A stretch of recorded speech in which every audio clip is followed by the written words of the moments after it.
যে আমার কাজের চাপ দিনে দিনে বাড়ছে। তোমাকে পাশে পেলে আমার অনেকটাই হেল্প হতো। তুমি তো নিজের বিজনেস দেখছোই, তার সঙ্গে সঙ্গে তুমি আমার বিজনেসটাও দেখে নাও। আমার মনে হয় কাল থেকে তুমি আর বনি আমার অফিস জয়েন করো।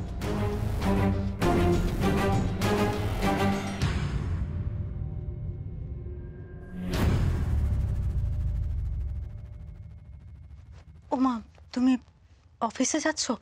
আমার তো এখনো ব্রেকফাস্টই তৈরি করা হয়নি। আসলে কালকের শরীরটা খারাপ ছিল তো, তাই ঘুম থেকে উঠতে দেরি হয়ে গেছে। আমাকে একটা মিনিট টাইম দাও, আমি এক্ষুনি রেডি করে দিচ্ছি। সোমনা, তুমি চিন্তা করো না, প্লিজ চিন্তা করো না। এমনিতে তোমার কালকে শরীর খারাপ হয়েছিল, আমাকে নিয়ে চিন্তা করতে হবে না। আমি অফিসে খেয়ে নেবো, আর বনিরাও তো অফিস যাচ্ছে, বনিকে বলে দেবো ওরা অফিসে খেয়ে নেবে, তুমি চিন্তা করো না।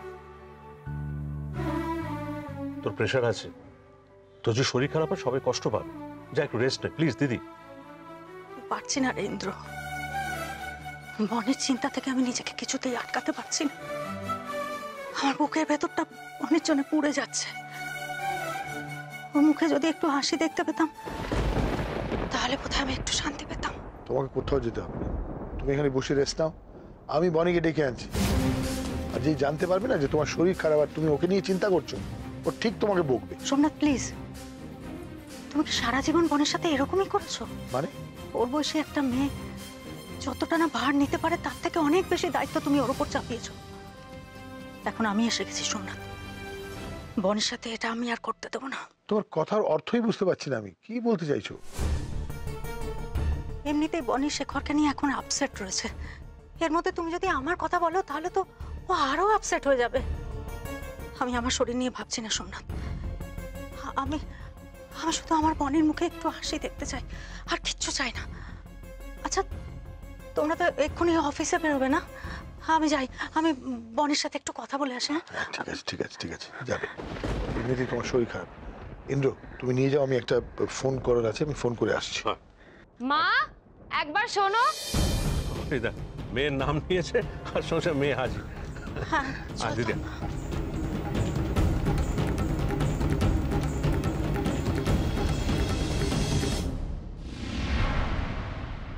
সোমনাথ প্লিজ, তুমি কি সারা জীবন বনের সাথে এরকমই করেছো? মানে ওর বয়সী একটা মেয়ে যতটা না ভার নিতে পারে, তার থেকে অনেক বেশি দায়িত্ব তুমি ওর উপর চাপিয়েছো। সত্যি তো, আমি বনির মা হতে পারি,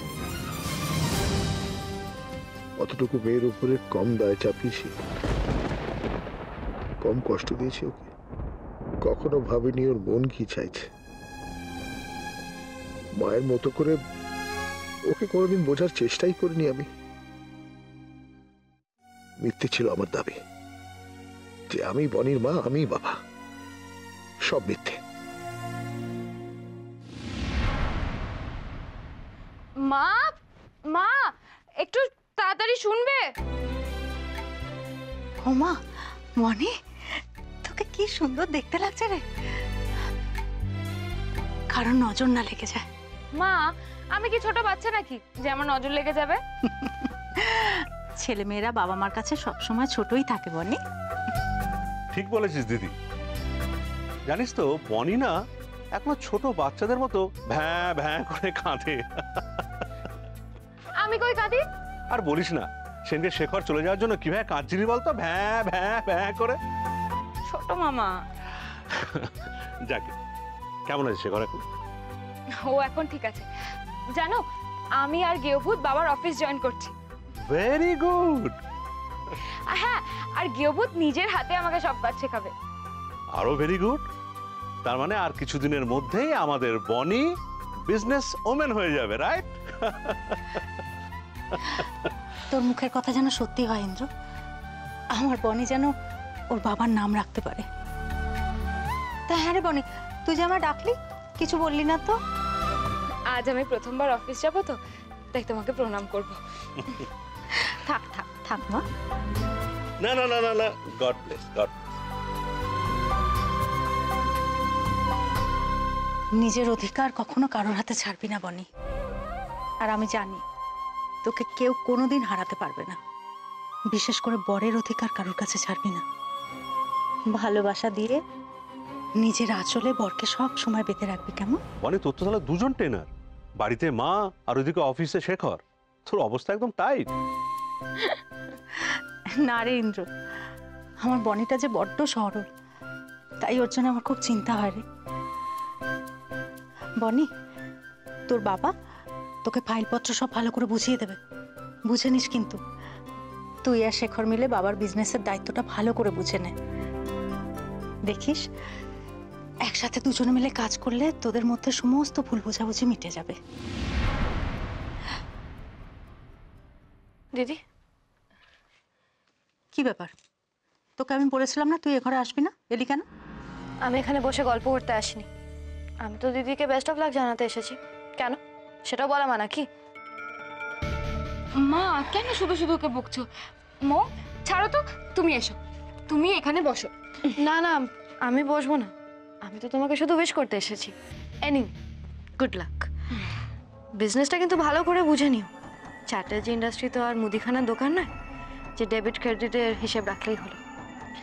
ওকে, আমি আসছি। বনি, শেখর কোথায়? ও রেডি হয়নি? হ্যাঁ, ও তো রেডি ছিল। দাঁড়াও, আমি ওকে ডেকে নিয়ে আসছি। ওই তো এসে গেছে। তাহলে আর দেরি করিস না, তোদের জন্য বাবা অপেক্ষা করছে, তাড়াতাড়ি আয়। ইন্দ্র আয়। গেভূত, তুমি রেডি তো? তাহলে চলো। হ্যাঁ যাচ্ছি, তুমি যাও, আমার কাজ আছে। ঠিক আছে, তাড়াতাড়ি চলে এসো, দেরি করো না কিন্তু।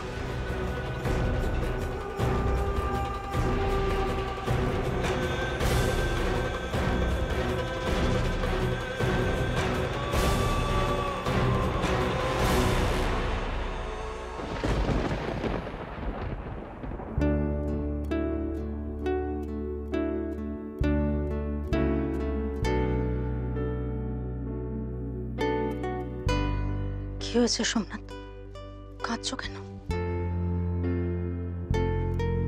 না, তোমার কথাগুলো শুনে রিয়েলাইজ করছিলাম তুমি যা বললে ঠিক বললে।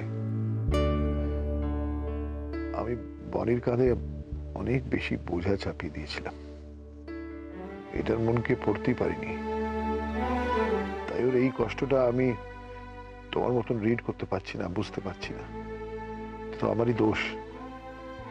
আমি গর্ব করে বলতাম যে আমি বনির বাবা, আমি বনির মা, কিন্তু কই, মায়ের ভূমিকায় তো আমি একদম ফ্লপ। না সোমনাথ, এটা তোমার দোষ নয়, আমিও তো পারিনি।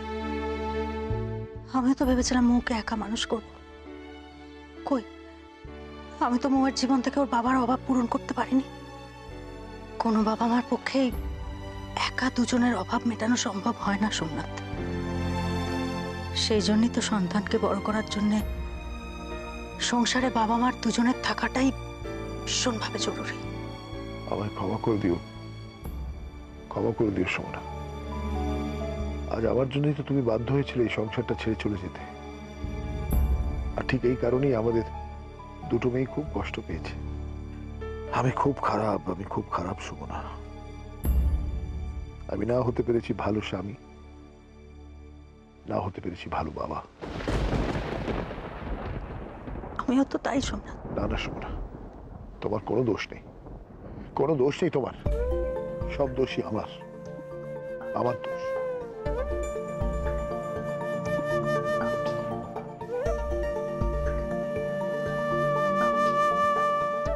এখন আর এসব কথা ভেবে লাভ নেই সোমনাথ। তুমি তো বলতে অতীতকে আঁকড়ে নিয়ে পড়ে থাকে লাভ নেই, বর্তমানকে নিয়ে ভাবতে হবে, মনে নেই? এখন তো আমি এসে গেছি, আমি তো আছি তোমার পাশে, আমরা দুজনে মিলে ঠিক ঠিক ওদের সামলে নিতে পারবো। দেখো, আমি ওদের মনটা পড়ে তোমাকে জানিয়ে দেবো, আর তুমি সেই মতো ওদের সামনে রাখবে, পারবে না? তাহলে চোখে জল মোছো, ওঠো। আরে বনি তো রেডি হয়ে গেছে, তুমি বলছিলে না কি সব ফাইল টাইল ওকে বুঝিয়ে দেবে, চল।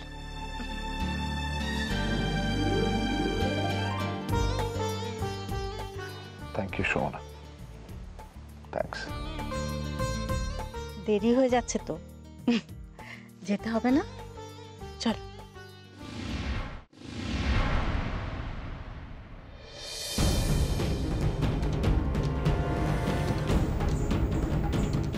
কি হলো মানে, শেখর কোথায়? দাঁড়াও আমি দেখছি।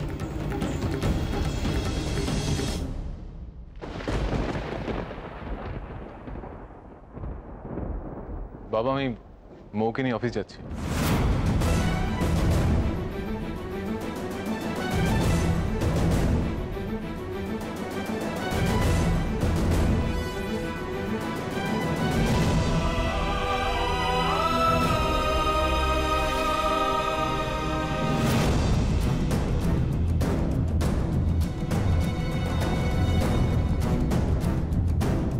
কেন জানতে পারি শেখর?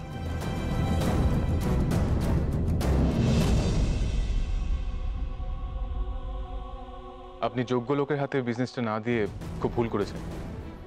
সেই ভুলটা আমি শুধরে দিতে চাই। মানে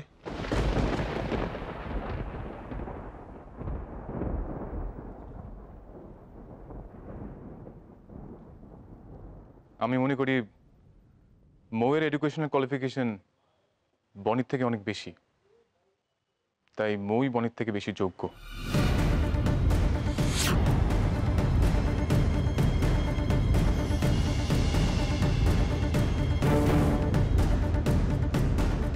এটা তুমি কি বলছো শেখর? মৌ এতদিন তো এখানে ছিল না। তাছাড়া আমি শুনেছি সোমনাথের ক্রাইসিসের সময় বনির সব দিক সামলেছে। তুমি বনির সম্পর্কে এরকম কথা বলতে পারো না কিন্তু। তাছাড়া বিজনেস করার জন্য কোনো কোয়ালিফিকেশনের দরকার হয় না শেখর। আমি এখন অনেক বিজনেসম্যান জানি যারা স্কুলের গণ্ডিও পেরোয়। বিজনেস করতে গেলে যেটা দরকার সেটা হচ্ছে ঠান্ডা মাথা আর বিচক্ষণ বুদ্ধি, যেটা বনির আছে। আর মৌ তো ইম্যাচিউর, ওর মাথা প্রচন্ড গরম, ও এসব পারবে না। ওকে দায়িত্ব না দিয়ে এই ডিসিশন নিচ্ছেন কি করে যে ও পারবে না? এই ব্যাপারে আমি ধরে নিতে পারি যে তোমার চেয়ে অনেক বেশি এক্সপিরিয়েন্স আমার। আর আমি ভেবেচিন্তে এই ডিসিশন নিয়েছি শেখর। ছোটবেলা থেকেই বনি আমার সাথে চলেছে, আমার প্রত্যেকটা স্টেপে আমার সাথে ছিল। তাই আমার ধারণা যে ও ব্যবসাটা ভালোই বোঝে। আর বনির মাথা ঠান্ডা, আর তোমার গাইডেন্স পেলে ও ব্যবসাটা ভালোই সামলাবে। কারণ মাথা গরম হলে সে বিজনেস সামলাতে পারবে না, এটা আপনি বলছেন কি করে? সেটার বড় এক্সাম্পল আপনি নিজেই। আর হ্যাঁ, মৌকে আমি নিজে গাইড করব। আমি জানি ও খুব শার্প, ও ইন্টেলিজেন্ট, ও তাড়াতাড়ি ক্যাচ করে নেবে। দেখো শেখর, এর আগেও এই কথা তুমি বারবার তুলেছ। একটা কথা আমি তোমার কাছে ক্লিয়ার করে দিতে চাই। বনি হয়তো নানা কারণে নিজের ডিগ্রিটা কমপ্লিট করতে পারেনি, কিন্তু আমি জানি কতটা শার্প, কতটা ইন্টেলিজেন্ট। তুমি কোথাও একটা ভুল করছো। আর একটা কথা শেখর, আমি মানে সোমনাথ চ্যাটার্জি যখন ডিসিশন নিয়েছে সেটাই ফাইনাল।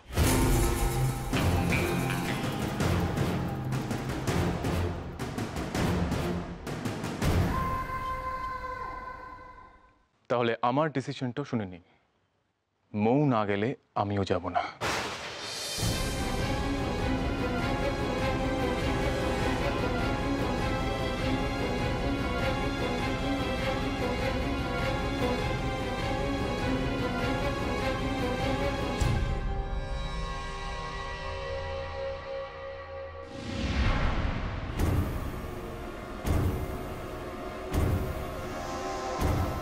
শেখর, একটা জিনিস মনে হয় তুমি ভুলে গেছো, ব্যবসাটা আমার। ফলে অফিসে কে যাবে না যাবে সেটাও ঠিক করব আমি, কারণ অফিসটা আমার। আর আমি এটাও জানি যে কে কি পারে না পারে।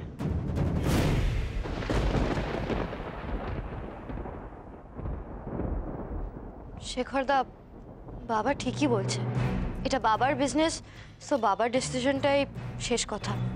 আর বাবা যখন বলছে বনি দিদি পারবে তখন বনি দিদি যাক না।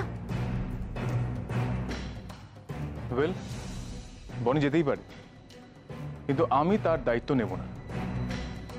প্রফেশনাল জায়গায় আমি ইমোশনে কোনো গুরুত্ব দিই না। আমি মনে করেছিলাম তুমি বেশি এফিশিয়েন্ট বনির থেকে, তাই তোমাকে বলেছিলাম। তোমার বাবার যখন মত নেই, ঠিক আছে, আমি অফিসে যাব না। কি বলছিস ভাই? তোর কি মাথা খারাপ হয়ে গেছে? নতুন বউ গেলে তুই অফিসে যাবি না? কি বলছিস এই সমস্ত? বাবা বলছে কি, আমারও মনে হয় গেবু ঠিকই বলছে। মৌ সত্যি এই কাজটা ভালো করে করবে, তাই মৌই যা গেবুতের সাথে। প্লিজ তুমি আর না করো না। ঠিক আছে বনি, তোরও যখন মত নেই, ঠিক আছে, যাও তোমরাই অফিস যাও। চলো মৌ।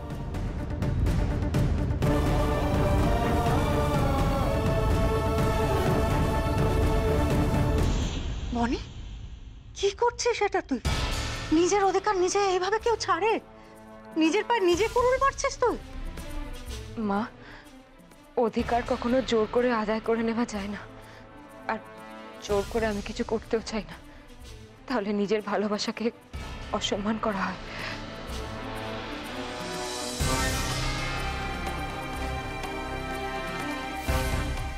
তুমি এটা কি করলে? তুমি কেন মৌকে শেখরের সাথে যেতে দিলে?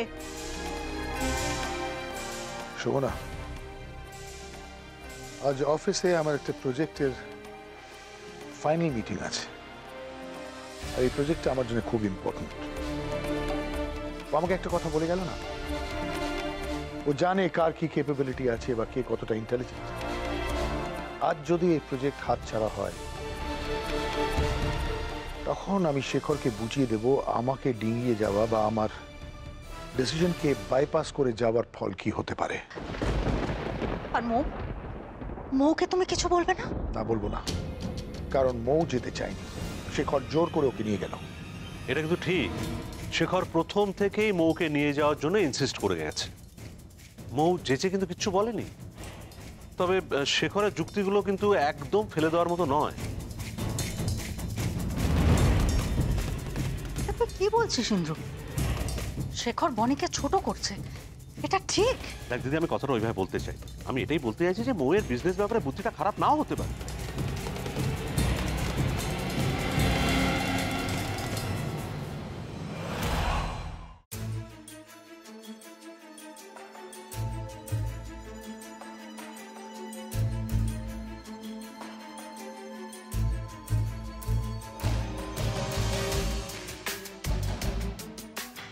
শেখর দা, আমি ভাবছি প্রেজেন্টেশনটা একটু অন্যরকম ভাবে করব। আপনি শুনবেন? না। কেন শুনবেন না? কেন? কারণ তোমার উপর আমার পুরো ভরসা আছে, তুমি কখনো ভুল করতেই পারো। কিন্তু তবুও আমি তো প্রথমবার করছি, যদি কিছু ভুল হয়ে যায়। আমি নিশ্চিত তুমি ভুল করবে না, তোমার প্রেজেন্টেশন খুব ভালো হবে। আপনি আমার কাজের ব্যাপারে এতটা কনফিডেন্ট? হ্যাঁ মৌ, দেখে নিও, আজ তোমার কাজের সবাই প্রশংসা করবে, আমরা সফল হয়েই ফিরব। হতে পারে ওই ওষুধটার এফেক্ট, তবু আজ শেখরদের যেভাবে আমার পাশে আছে কেউ কোনোদিন থাকেনি।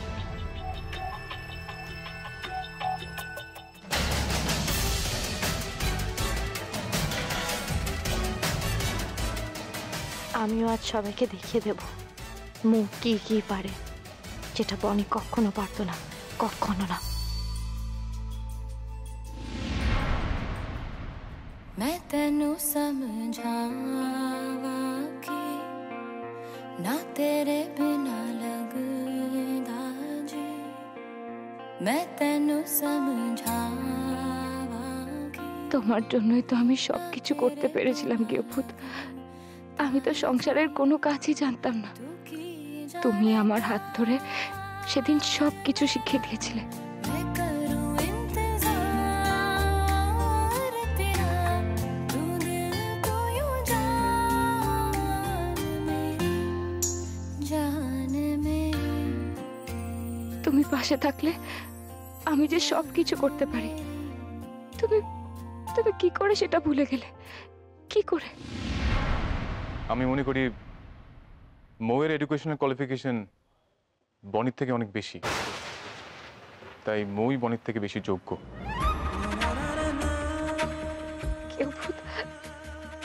কেউ তোমার কি হয়েছে? কেন কেন আজ তোমাকে আমার এতটা অচেনা লাগছে? কেন তুমি এইভাবে পাল্টে যাচ্ছ? কেন আমার থেকে এতটা দূরে চলে যাচ্ছ? তোমাকে ছাড়া যে আমি আর কিচ্ছু ভাবতে পারি না।